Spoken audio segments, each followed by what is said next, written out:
Hello, my name is Roman Krasnitsky. And I'm James Egan. We are the co-presidents of the Archangel Foundation, a Chicago-based nonprofit organization that provides resources and support to survivors of Catholic clerical sexual abuse across the world. We are also both former seminarians, I for the Archdiocese of Chicago and James for the Archdiocese of Milwaukee. We both studied here in Chicago at the Minor Seminary between 2013 and 2015. Over the last few weeks, a slew of substantial revelations of adult rape, rape of minors, sexual assault, and ritualized rape have come to light about Joseph Cardinal Bernardin, the late Archbishop of Chicago and former president of the United States Conference of Catholic Bishops, following the leaking of files from the secret archives of the Archdiocese of Chicago to a Catholic media organization, Church Militant. Now, we'd like to take a moment to address these revelations and the impact they have on the worldwide Catholic Church and the decades-long abuse crisis that continues to unfold in our times, most notably in the recent laicization of Theodore McCarrick. First of all, to victims and survivors of Joseph Bernardin, we'd like to say, we believe you, and we are here to help in any way that we can. We know that few have believed you for decades, and that you have been ridiculed and slandered for speaking out against Bernardin, a figure who has retained an unprecedented degree of praise and adoration from Catholics and non-Catholics alike, even well after his death. We know this because James and I ourselves have known about the crimes of Joseph Bernardin since our own time in the seminary, and have been haunted by this knowledge ever since. It was one of the reasons we were inspired to establish the Archangel Foundation, and it is the reason we are speaking to you today. The first point we would like to share with you today is that within the hierarchy of the Church, Bernardin's crimes have been and continue to be an open secret. For example, I initially learned of it in my first year at the seminary during a post-dinner conversation with a priest of the Archdiocese of Chicago who had been a seminarian during Bernardin's tenure as Chicago's Archbishop. Upon me inquiring about what it was like to have been a seminarian in his day, he recounted to me with some apparent anguish how Bernardin used to frequent Mundelein Seminary to have dinner with his seminarians. After dinner, his assistant would announce that His Eminence had had a few too many glasses of wine and needed 6 to 7 of the seminarians to escort him to the Cardinal's Mundelein residence. The priest told me that the very best-looking seminarians were always chosen, and that when they arrived at the Cardinal's residence, Bernardin would order them to accompany him inside and engage in group sex with him. Now, this is but one of the many examples of the late Archbishop's crimes which we discovered during our days in seminary. In the course of our work at the Foundation, we have likewise come into contact with numerous individuals who've been directly affected by Joseph Bernardin's extensive history of misconduct. We have received confirmation on conditions of anonymity from several highly placed local and state-level law enforcement officials within the city of Chicago and the state of Illinois that Cardinal Bernardin's criminal activities were known to them, and that these activities involved not only the sexual abuse of children and adults, but also contract murder and attempted murder of persons who threatened to release evidence and testimony relating to the aforementioned sexual crimes. Over the years, both Roman and myself have attempted to correct the record on Bernardin in our own communities, attempts which have been met with much derision and disbelief. But we do not fault those who have refused to listen and to believe. We know that these are difficult revelations to grasp and to cope with. We too were incredulous when we first started hearing the stories back in seminary of the scores of rapes and twisted rituals committed by the late Cardinal, many involving small children and the desecration of the Eucharist and other sacred objects and spaces. After all, how could a generally beloved Catholic priest who headed up the entire Catholic Church in the United States have routinely committed such vile atrocities? Yet information on Bernardin's crimes has been available for decades. On all sides of the ecclesiological and the political spectrum, persons familiar with the Cardinal and his offenses have referenced them in books and interviews.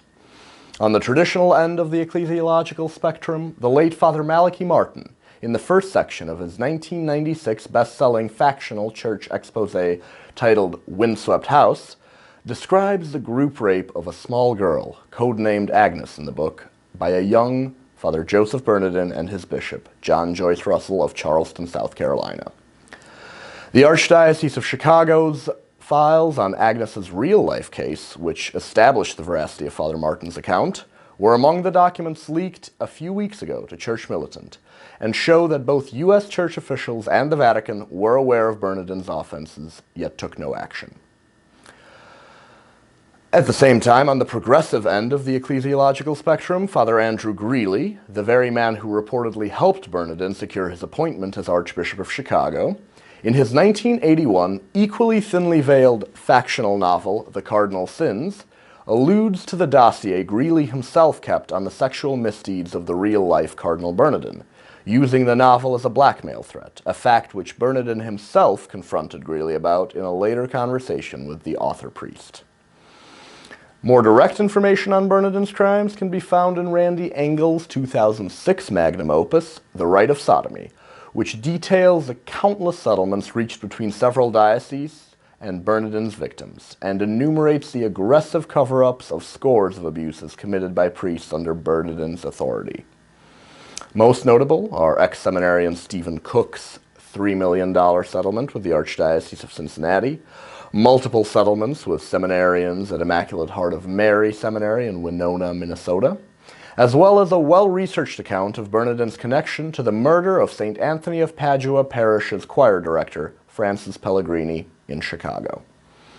Most recently, just a few weeks ago, James Grine, the most prominent of the abuse survivors of former Cardinal Theodore McCarrick, publicly confirmed in an interview with Church Militant that he had, on one occasion in 1977, been sexually assaulted jointly by Bernardin and McCarrick at a lake house in Lake Geneva, Wisconsin.